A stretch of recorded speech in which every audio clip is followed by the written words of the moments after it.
Okay guys, we are moving right along. So today for our everyday math review, again, you're gonna need to make sure that you're working out of this packet. Okay, this is the one again that's like yesterday. It's inside your 2-gallon plastic bag that I sent home with you from school, and we did this one yesterday. Right, so we're now going to move into Unit 9, and it looks like this. It says Unit 9 review at the top, and it has the shapes, this rectangle and this square. So make sure you're using this packet, and I have the single page here. And make sure your name is at the top, and we are going to go through this together. So number 1 says, divide the shape into fourths. Okay, so think about this as $1.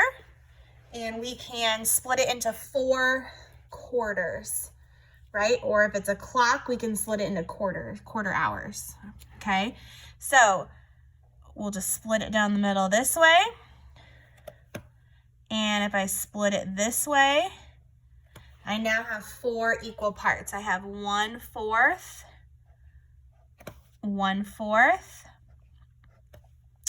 1/4, and 1/4. And 1, 2, 3, 4 of those 1/4 equal 4 fourths. I have 4 fourths, right? Okay, so it says name one part. So one part would just be 1/4. Okay, or you can write it this way, 1 slash, oh, not a 2, hello. Don't look at that. 1/4, okay? And now it says name all the parts. So all the parts together are going to equal 4 fourths because you have 1, 2, 3, 4 of them, 4 fourths. Make sense? All right, number 2 says divide the shape into thirds. Now this is kind of tricky, dividing a circle into thirds. But if you kind of come down and kind of split off to the side almost like a peace sign, you can make a peace sign if you were to draw a line still down the middle, but that's actually how you divide it into thirds. You can't do straight lines because if you do that, in one of our videos we watched from the very beginning when we were learning about fractions, I don't know if you remember this, but they did show you a circle that looked like this. And the problem with that is this piece, these pieces are the same if you were to probably flip them on top of each other, but this piece in the middle is not the same. So you want to go with this. This one is not correct. Okay, so this is a third, 1/3, and 1/3. Same as the other question. It says name one part. Well, one part of that entire circle is 1/3, or you can write it 1/3. Okay, and then name all of the parts. Well, there's 1, 2, 3. 3 thirds, or you can do 3/3. Okay, this could also be 4/4, or 4 out of 4, or 4 of 4. All right, good job. Make sure you don't forget to take a picture of all of these pages today and post them to Seesaw. Make sure your name's on every page. You can flip it over. Let's do the back side. So the back side says, make sure your name's at the top. The back side is 3A. It says measure the length of the line segment to the nearest inch. Okay, well, if you don't have a ruler, lucky for you I have a measuring tape, but if you do have a ruler, go ahead and measure it out. Remember, when we measure out, we start our 0 at the first mark, and we have, it's a little over 4. It's about 4 1/4. Okay, so it's 4 1/4. Do you see that? Here's the halfway mark. So think about that, like I always think of $1. 50 cents would be halfway, but 1/4 less would be 1/4 or 1/4. So it's 4 1/4. 4 1/4.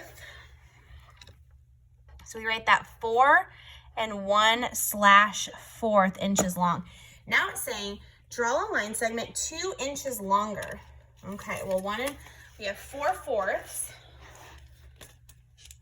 and get some space here. Okay, so 2 inches longer would be 6 fourths, right? Because 4 plus 2 more, here's a fourth right here. So I'm gonna put a dot right there. And then we have a dot way over here.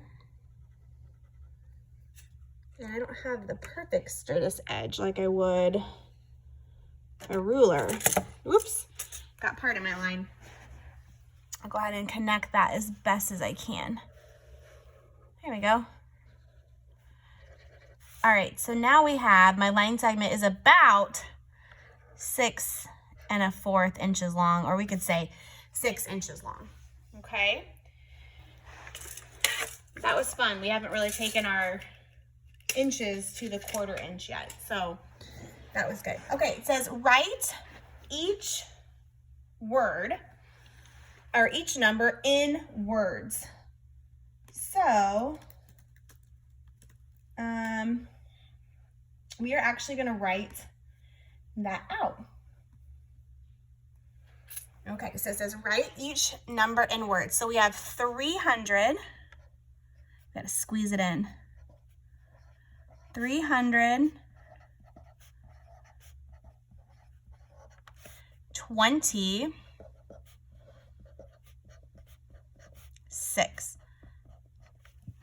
326. And this one we have 362. So 300. I'm squeezing in my words. Normally you should have a little more finger space right there. 362. Those of you that have big handwriting, you know who you are. I am too. We have to really control our handwriting. We have to squeeze it in. Okay, the next one says write each number in expanded form, and we've done that, and I want you to remember what this math vocabulary word means. Expanded form, it means we're going to expand and stretch out the number. Okay, so 326 has 300s plus 20 plus 6. See how we expanded and we stretched out the number? Okay, so 362 has 300 plus 60 plus 2. That's expanded form. You guys know how to do that. We've done a lot. It's a vocabulary term that's easy kind of to forget or get confused. All right, it says write greater than, less than, or equal to compare the numbers. So which one's greater? You got it. You should have said 362. Okay, our tens column, our ones are ones. Even I could tell right there, but if I look at our tens, I have a 6 and I have a 2 here. Okay, so 60 is much bigger than 20. Alberto put his toy cars in 3 rows on his rug. Ooh, we're gonna make an array. 3 rows on his rug. So we have 3 rows. There were 7 toy cars in each row. How many toy cars were there in all? Okay, so this is really multiplication. So we have 3 rows of 7. So remember, rows go this way. Think about ducks in a row. So I have 3 rows and there were 7 in each row. So if I go like, I can make dots. 1, 2, 3, 4, 5, 6, 7. And there are 3 rows of these cars, right?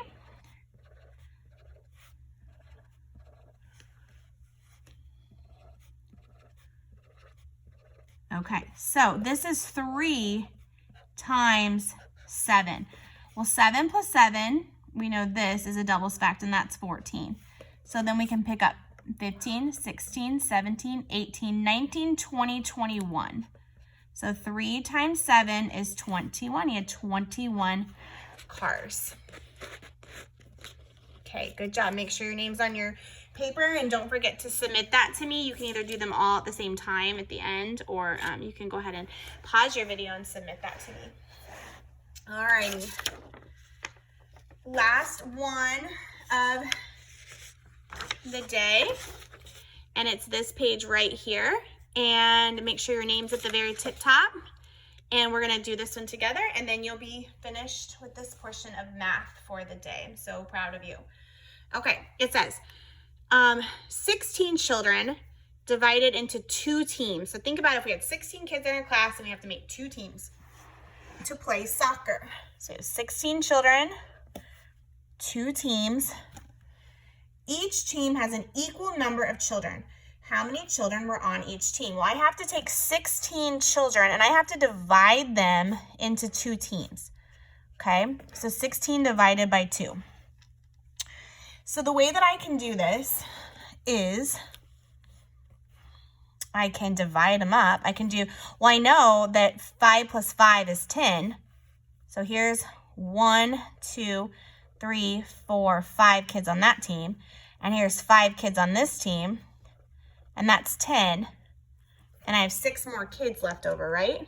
So I've got to put them somewhere. So 1 goes here. 1, 2, 3, 4, 5, 6. And that's all 16 kids. And see how there's 2 teams. Here's a row of 6. Wait, not 6. And here's a row. Okay, so let's see how many are each row. 1, 2, 3, 4, 5, 6, 7, 8. There are 8 kids on this team and 8 kids on that team. So there are 8 children on each team. See, do you see I did that? It's an array. Here's 1 team. We have 2 rows of 8 for a total of 16 kids in the class, but 8 kids on each team. Okay? All right, number 7 says, write a number sentence. That's just a fancy math terminology for number model, okay? To show a ballpark estimate. Ballpark estimate, probably I just want you to focus on this word estimate. Ballpark just means get kind of close, okay? So it's an estimate. Write a number sentence to show a ballpark estimate and then solve your work. So we're just going to guess. We're not going to actually solve the problem here, okay, yet. So 50 or 46 is kind of close to 45, or we can even say 50, right? It's close to 50, and 18 is kind of close to 20. Do we agree? Can we agree on that? I wouldn't say 18 is close to like 10 because it's actually closer to 20.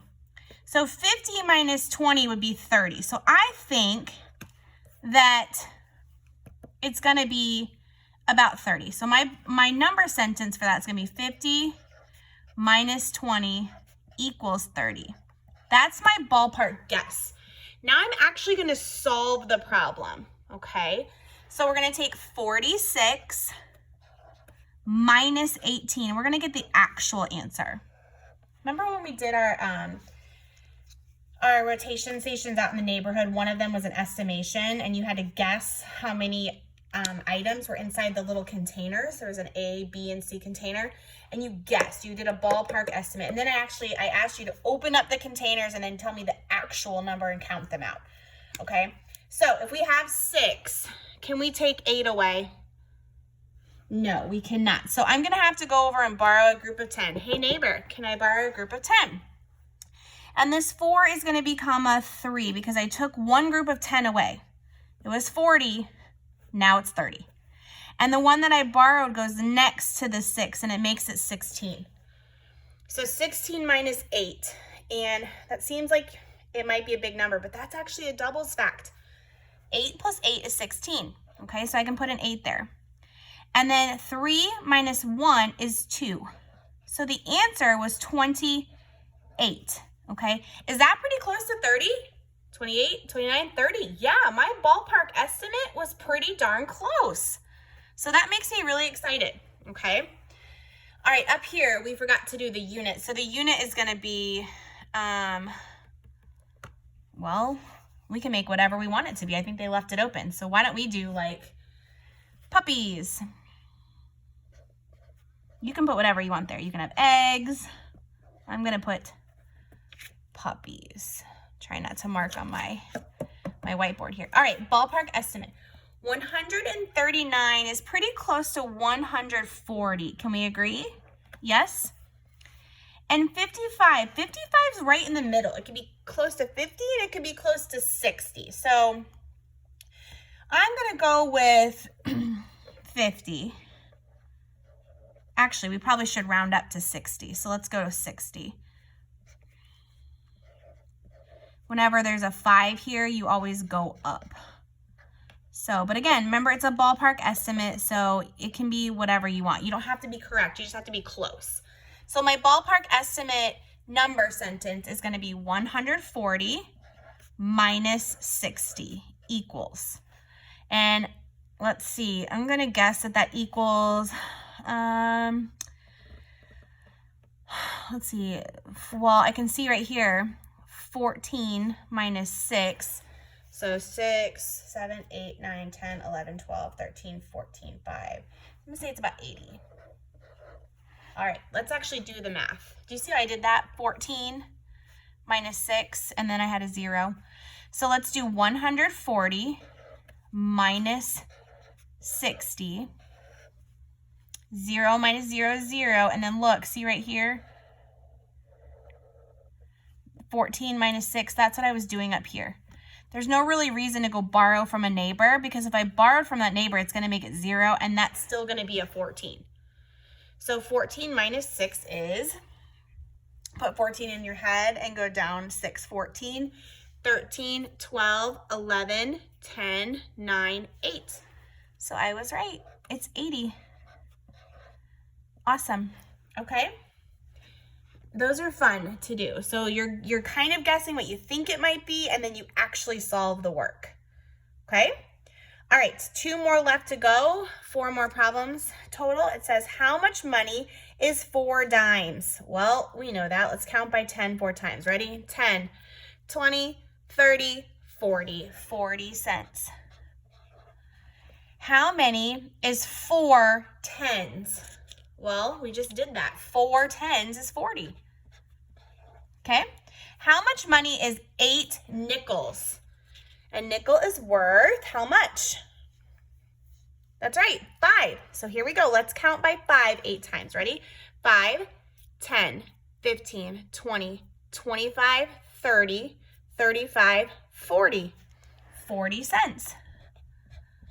So 8 fives is 40 cents, which is exactly the same as 4 tens. So there's 2 different ways right there that you can make 40. All right, good job. Make sure that you put your name on the top, you've checked your work, and you submit it and turn it into Seesaw and move on to the next thing. Good job.